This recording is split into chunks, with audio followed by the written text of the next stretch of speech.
The shooting range. In this episode, pages of history. Take a Skyhawk for a ride. Arsenal, Frogfoot's hunting gear. And metal beasts, unconventional ground object.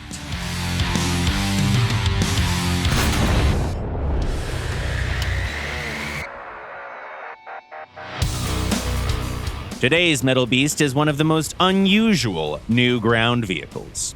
Most tank fans are familiar with Soviet armor, but this particular machine is lacking in popularity. Please welcome a prototype tank called the Object 435. Let's take a closer look.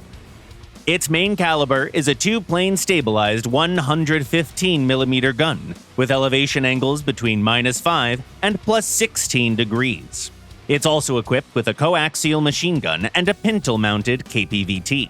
The engine and transmission compartment is in the rear, the driver sits in the front, and 3 more crew members are in the turret. The ammo and fuel tanks are spread around the tank's hull. The first thing that catches your attention is the unusual hull shape of the Object. Its suspension is similar to the T-64, but the front plates have a unique shape you won't find on any other tank. And we must admit, it does the job very well. Compared to the main competitor, the T-62, the Object's armor is much thicker. Unfortunately, this thickness can only protect against capped and early saboted rounds. Meanwhile, almost all enemies have rounds that simply ignore homogeneous armor like the one on this tank. As for the rest, the Object is very similar to the T-62. It's a bit faster, but not fast enough to outrace the Leopard, the AMX-30, or the OF-40. Its 115mm cannon is again similar to the T-62's, with excellent ballistics and great shells, but a pretty low reload rate compared to other tanks of the class. Its internal space is even tighter than that of the T-62, so any penetration might become its last. However, the Object also has a hidden gem. We're talking about the pintle-mounted heavy machine gun. It's not some DSHK. It's a 14.5mm KPVT with a penetration rate reaching 49mm. The only better option would be an autocannon. In practice, this MG can even penetrate the sides of a Leopard 1. It doesn't often happen in battle, though, but you can easily wipe out anti-aircraft guns, IFVs, and helicopters. It's also amazing at knocking out barrels and tracks. The only flaw it comes with is a modest ammo pool. With only 250 rounds, you might run out of them too soon and need to wait for a reload. Summing up, this new prototype medium tank comes with a surprise. Its auxiliary weapon is more exciting than the main caliber. Well, looks like the good old T-62 has a decent competitor now.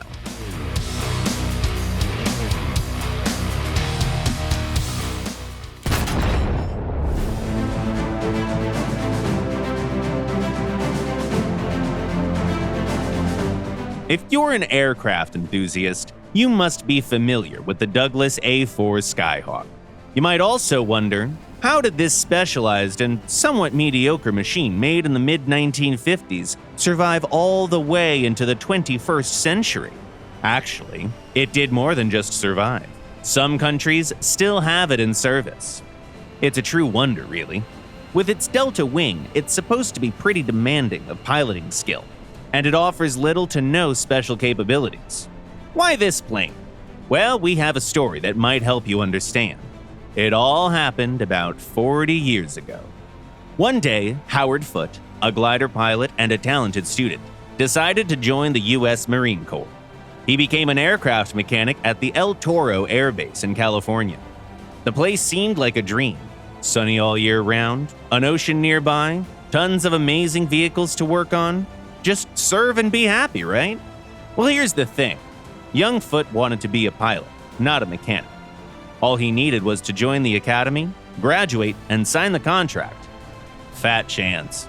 During his attempt to set a new glider record, he got an injury that ruined all his plans to join a flying school. Still, it was too small a thing to stop the dedicated corporal. He simply couldn't resist the desire to fly one of those cool jets. And when you want something so bad, you gotta take action. How do you start? Well, first you take the flying manual for the A4 Skyhawk and read it, cover to cover. Then you use a flight simulator and learn all there is to learn about piloting it. You might also receive some approval from the pilots and instructors. They might naively believe they got an extra diligent mechanic for their base. Then you wait for your chance. And here it is. On the 4th of July, 1986, at around 2 a.m., when everyone's celebrating, you just take the gear, climb into the cockpit, and start the ignition. Taxi onto the takeoff lane, speed up, and welcome to your dream. Before anyone realizes what just happened, fly around 50 miles away into the ocean where you can enjoy your flight in peace. Now you can do a barrel roll, one to the right, another one to the left. A loop might also be nice. Make a few turns, get a feel for the aircraft, climbing up and diving. Oh, how beautiful it is to watch the sun rise over Los Angeles. You're already basking in the morning light while it's still dark below, on the ground. Oh, what's that in the earphones? Sounds like shouting from military and civilian traffic control. Bunch of kitty cats. Howard Foote wasn't gonna do any harm. Why shout? The reckless joyrider was only brought back to reality by a signal telling him he was running out of fuel. It was time to get back home, to El Toro, which was already brightly lit, thoroughly panicked, and full of people getting 2 armed fighters ready for takeoff. Foote made the landing all right with only a few bumps on the even concrete. And that was the end of the Marine career for Corporal Howard Foote. Is it the end of the story too? Ha! No. The young daredevil went to university in Daytona Beach, Florida. He successfully graduated and became an outstanding aerospace engineer, taking part in numerous advanced projects worth a separate book. And yes, Howard, we know you're going to watch this episode. We want to tell you that we won't condone the Skyhawk joyride, but not too much. Not really. Just don't do it again, all right? And you, our viewers, don't do that either. Now we told you this story to show you why the Skyhawk is still in service. It's pretty easy to learn and fly.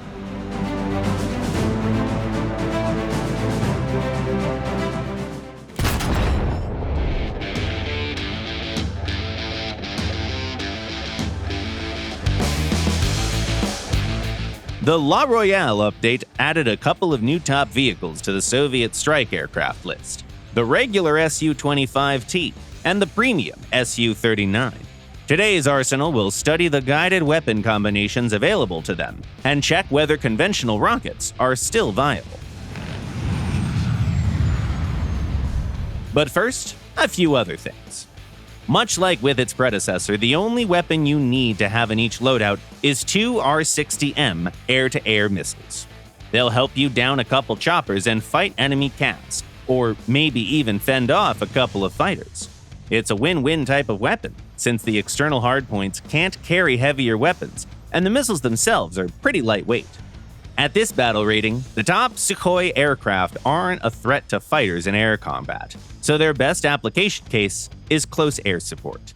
The best loadout for this one is one with all the long-range, high-precision weaponry you can get, namely 16 Vichar missiles, 2 Kha-25MLs, and 2 Kha-29Ts. The latter make the aircraft significantly heavier and impact its flight performance, so you might think you'd be better off without them. But strike aircraft don't need to hurry much in top tier. All the fighters are much faster anyways, so launch and forget TV-guided missiles are pretty handy in this situation. The Su-39 might also want to add the Capio radar to detect enemy aircraft faster. The Kha-29T might be a poor choice for mixed battles though. They have a major impact on spawn point cost, while offering a lower lock range than laser-guided munitions. That's why we suggest you make a copy of the loadout with the Kha-29L instead. Large missiles are great against enemy armor groups, sure, but sometimes such a number of weapons is redundant. There are 2 ways to solve this. One, you can make multiple loadouts, like one with the Vichars only, or one with the Vichar and Kha-25 missiles. You can also use a full load every time and drop the weapons you don't need, using the weapon selection menu to lighten up the aircraft. Loadouts with only laser-guided missiles are gonna have the same cost anyways. Now, the top Frogfoot aircraft still have conventional rockets. We believe one of the best sets includes the Vicher and the S-13. These rockets would be good against air defenses. If the enemy avoids using the radar lock-on, trying to disguise itself, their missiles will get triggered by the rockets flying past. The remaining S-13 will be able to hit the target unobstructed. The S-25O rockets are still viable too. They're perfect against low-altitude ground attacks, even in top-tier battles. Those who don't want to turn a top SU into a regular one might try a combo with Vicher missiles and S-25O rockets. It's a simple, elegant solution for great cats. Do you have your own favorite loadouts for the Frogfoot? Share them in the comments while we answer your questions.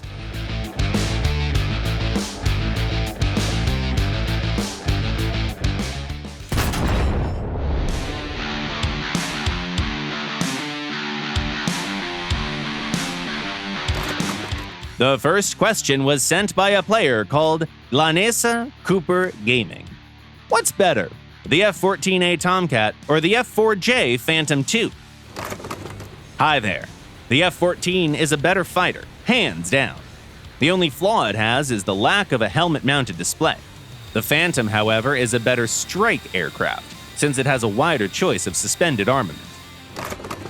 Mats Biraput asks, that thing on the STRV-122B PLSS, what's it called? Hi, Mats. You probably mean the Commander's Periscope. We didn't want to add yet another keybind for such a rare function, so we assigned the controls to Switch Radar/IRST Search On/Off. It doesn't have a radar anyway. Another question comes from John Velasquez. Which is better on the JU-18D5? The 12MG81s or the 4MG151s? Hello there, John. You could try the MGs with some tracer rounds. Those look real epic, but the cannons are more efficient. UNSC Spartan 117 writes, what's some of the better tactics to use when it comes to mid-range, around 4.0 BR German tanks? I have a hard time getting things done there. Hi there! German tanks at this BR can't boast reliable armor, so they better stay behind their allies' backs. What they can offer instead is strong cannons that can penetrate most opponents. And the last comment for today was written by Steven Alcantara. Where's the custom loadout for the A2D? Hi, Steven! It takes a lot of effort and time to add custom loadouts to all aircraft. We make large steps towards it with each update, adding them to dozens of planes and helicopters. We also check how useful a custom loadout capability will be for each aircraft. The A2D and other machines you request will certainly get theirs. Just wait a little, please. That's it for today. You've been watching The Shooting Range by Gaijin Entertainment, and the next episode will premiere the following Sunday at 4 p.m. GMT or noon Eastern Time. Subscribe and click the bell if you don't want to miss our next videos. Don't forget that joyriding is at least a misdemeanor. Leave a like, share your thoughts and comments, and see you next week.